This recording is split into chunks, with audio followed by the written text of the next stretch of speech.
उस पर जरा आप इसको बताइए। धन्यवाद राजीव जी। जनता के हितों के साथ खिलवाड़ करने वाले लोग न 3 में रहेंगे न 13 में रहेंगे, ये तथ्य है। जनता कभी ऐसे लोगों की चिंता करती नहीं है।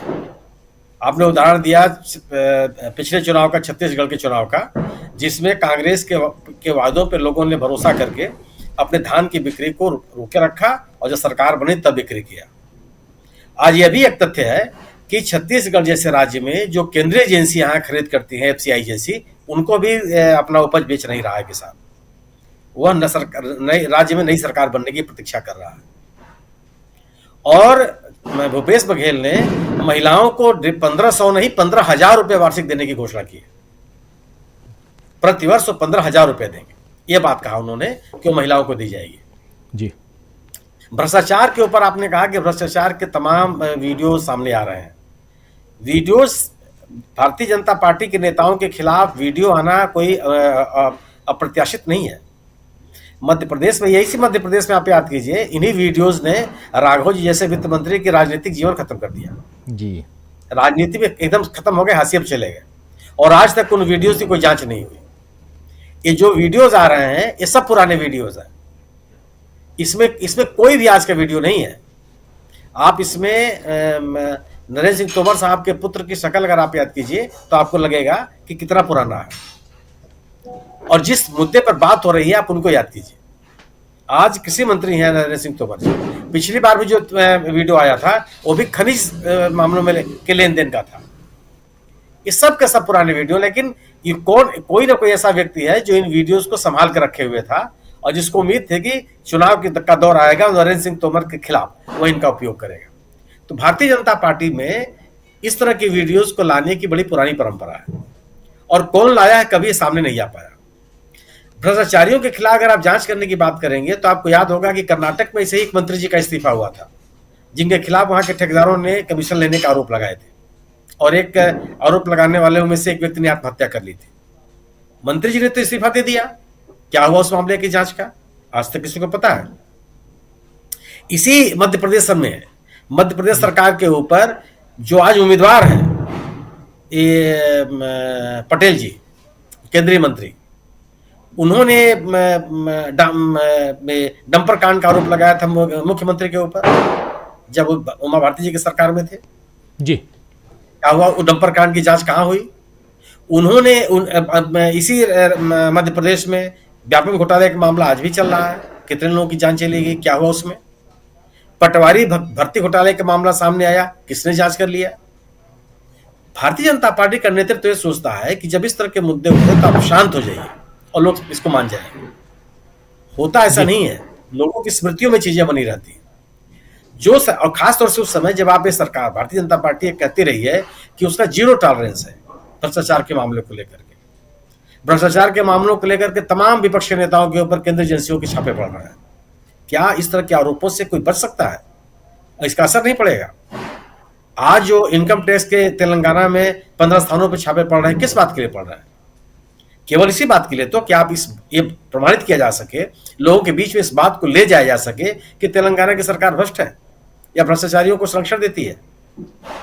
अभी तक क्या जिन लोगों को आपने जेल भेजा, जिन लोगों के खिलाफ आपने कार्रवाई की, जांच किए, क्या किसी पे मामला साबित हुआ? साबित छोड़ दिए, कितने लोगों के खिलाफ आरोप पत्र लेकर के आ पाए? लेकिन केवल ये माहौल बनाने की बात कि विपक्ष के नेताओं के खिलाफ कार्रवाई कीजिए और भ्रष्टाचार की बात को लोगों के बीच में ले जाइए। बिल्कुल। लेकिन अब यह बात चलने वाली नहीं है। अब स्थिति है कि अब विपक्ष, ये बीजेपी के लोग तो पूछते थे कि विपक्ष कहां है? विपक्ष अब सामने है और विपक्ष सवाल उठा रहा है आपसे कि जो भ्रष्टाचार के आप आरोप लग रहे हैं इनकी जांच कब होगी, कौन सी कार्रवाई करेंगे आप याद कीजिए, यही फग्गन सिंह कुलस्ते के खिलाफ इसी मध्य प्रदेश में वीडियो सामने आए थे पैसा लेते हुए। क्या हुआ? फग्गन सिंह कुलस्ते को भारतीय जनता पार्टी ने सस्पेंड किया था पार्टी से अपने। आज वो उम्मीदवार हैं इसी पार्टी के। सवाल ये नहीं है, कभी भी जो अपने नेताओं के खिलाफ इस पार्टी ने कुछ नहीं किया, बल्कि जिन नेताओं के खिलाफ भ्रष्टाचार के आप आरोप लगाते रहे उनको हुआ जब आपके पार्टी में चले आए तो उनके भ्रष्टाचार के मामले खत्म हो गए। चाहे शुभेंदु अधिकारी हो पश्चिम बंगाल में और चाहे अजीत दादा पवार हो महाराष्ट्र में, किसी के खिलाफ कोई कार्रवाई नहीं हुई। जिनके आप पूर्वोत्तर के राज्य में आप आरोप लगा रहे थे कि संगमा साहब की सरकार को कि देश के भ्रष्टतम सरकारों में से एक है। आपने प्रचार किया था, माननीय गृह मंत्री जी ने इस बात को कहा था। चुनाव के बाद उस सरकार में आप शामिल हो गए और आप कहते हैं कि बीजेपी की और एनडीए की सरकार है, वो उन्हीं संगमा साहब के नेतृत्व में सरकार बनी। तो भ्रष्टाचार के किस मुद्दे पर, चाहे उनके केंद्रीय नेतृत्व ने उठाया हो और चाहे राज्य स्तर पर ये बातें उठाई गई हो, किसी में कोई कार्रवाई नहीं हुई। कितने मामले क्या आरोप लगे हैं मध्य प्रदेश सरकार के ऊपर, किसी एक मामले की जांच नहीं हुई। और जिनका कोई सिर पैर नहीं है, आप एक व्यक्ति के बयान से, वह व्यक्ति जिसके फोटोज भारतीय जनता पार्टी के नेताओं के साथ है, उसके बयान को लेकर के आप छत्तीसगढ़ सरकार के ऊपर आरोप लगा रहे हैं, मुख्यमंत्री के ऊपर आरोप लगा रहे हैं। बयान तो कोई आरोप आधार नहीं होता ना। अगर कोई पैसे की लेन देन हुई है तो तथ्य जाने चाहिए। केंद्रीय जांच एजेंसियां सब केंद्र सरकार के पास है और केंद्र में सत्ता में आप है। बिल्कुल। तो कहने से बात, और लोग ये बात लगने लगा है कि अगर आप एक तरफा कार्रवाई करेंगे तो वह कानून का पालन नहीं हुआ, वह उत्पीड़न की कार्रवाई मानी जाती है। कानून जब समान रूप से लागू होता है तब आप लगता है कि आप दोषियों के खिलाफ कार्रवाई करना चाहते हैं, आरोपियों के खिलाफ आप कार्रवाई करना चाहते हैं। तो जो कांग्रेस ने बीजेपी को लेकर के जो मुद्दे खड़े कर रही है उसका कोई जवाब नहीं है। और वो जो, अगर आप इन चीजों के ऊपर अगर आप जवाब नहीं देंगे तो मोदी जी के चेहरे पर आप चुनाव को कितना अपने पक्ष में कर लेंगे, ये सोचने वाला विषय है। किसी राज्य में किसी एक, अगर आप पिछले चुनाव का आप ध्यान में रखिए, क्या पश्चिम बंगाल में मोदी जी के नाम पर आप चुनाव जीत गए? संभव हुआ ये पाया? कर्नाटक में आप चुनाव जीत गए, हिमाचल में चुनाव आप जीत गए, ये गुजरात के चुनाव को आप छोड़ दीजिए तो कोई ऐसा राज्य बताइए जहां आप मोदी जी के नाम पर चुनाव जीत गए हो।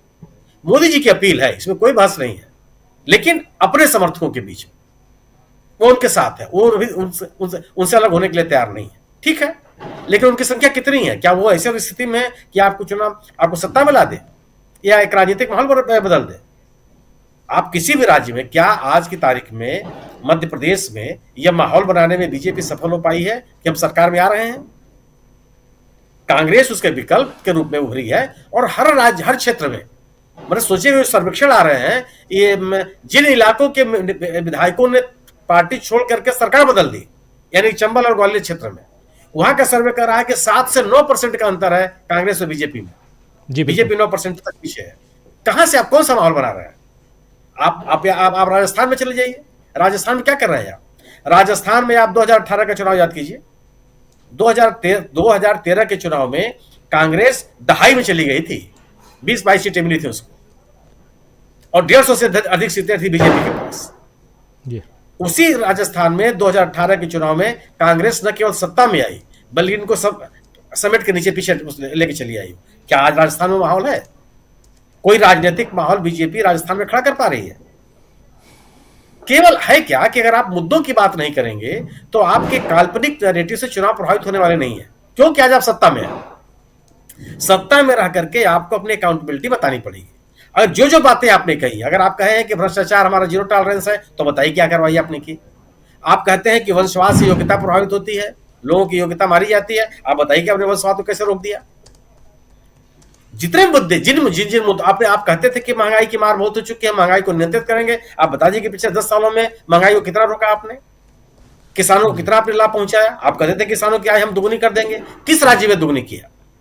और उसका अलग एक, अगर कांग्रेस की सरकार छत्तीसगढ़ में आई तो दिखा रही है कि हमने ये किया, उन लोगों को बता रही है कि हमने धान की इतनी धान खरीदी और उत्पाद का अधिकतम खरीदा, उनको बोनस अलग से दिया। वो छत्तीसगढ़, राजस्थान में बता रही है कि हम बेहतर स्वास्थ्य सेवा दे रहे हैं, 25 लाख तक का योजना दे, और उस योजना से लाभार्थी जो है सामने आ रहे हैं कि हाँ हमारा इलाज हुआ है, हमारा 1 पैसा नहीं खर्च हुआ गंभीर बीमारियों का, माने हार्ट ट्रांसप्लांट से लेकर के लीवर ट्रांसप्लांट तक, गंभीर कैंसर जैसी बीमारियों का लोग कह रहे हैं कि हमने इसका लाभ उठाया राज्य के विभिन्न इलाकों में। तो अगर किसी की योजना से, किसी सरकार की योजना से लाभ मिल रहा है तो स्वाभाविक है कि वह लाभ पाने के लिए उस सरकार की तरफ जाना चाहेगा जिसके संरक्षण में, जिसके रहने से उसकी आर्थिक स्थिति बेहतर हो रही है, उसके उपज का दाम बेहतर मिल रहा है। और आप नारे केवल दे रहे हैं, आप कह रहे हैं कि आप भ्रष्टाचार के खिलाफ कार्रवाई कीजिए। ये तो बहुत आप ही कर रहे हैं ना। यह जो बात तोमर जी के खिलाफ ये जो वीडियो नया नहीं है। अगर किसी ने, आप में से किसी ने अगर तोमर साहब के बेटे को देखा होगा, आज देखा होगा और तब देखा होगा, उसके शक्ल में अंतर है। आप प्रमाणित कर सकते हैं कि कितना अंतर है। ये इस सज्जन के सब बाल झड़ गए हैं आज। ये कितने पुराना साल वीडियो पुराना है, जी। पुराना वीडियो है, और आज तक कोई कार्रवाई नहीं की आपने जानने का ही प्रयास नहीं किया। तो ये केवल है क्या कि विपक्ष का भ्रष्टाचार अगर आपको दिखाई पड़ेगा और अपना भ्रष्टाचार अगर आपको नहीं दिखाई पड़ेगा, तो मुझे नहीं लगता है कि जनता आपको स्वीकार करेगी। तो तमाम तरह के संदेह लोगों के मन में होंगे। उन संदेहों को आप कैसे दूर कर पाएंगे, ये बहुत बड़ा सवाल है। ये बड़ा लेकिन सवाल है। कांग्रेस ने अपनी विश्वसनीयता, अपने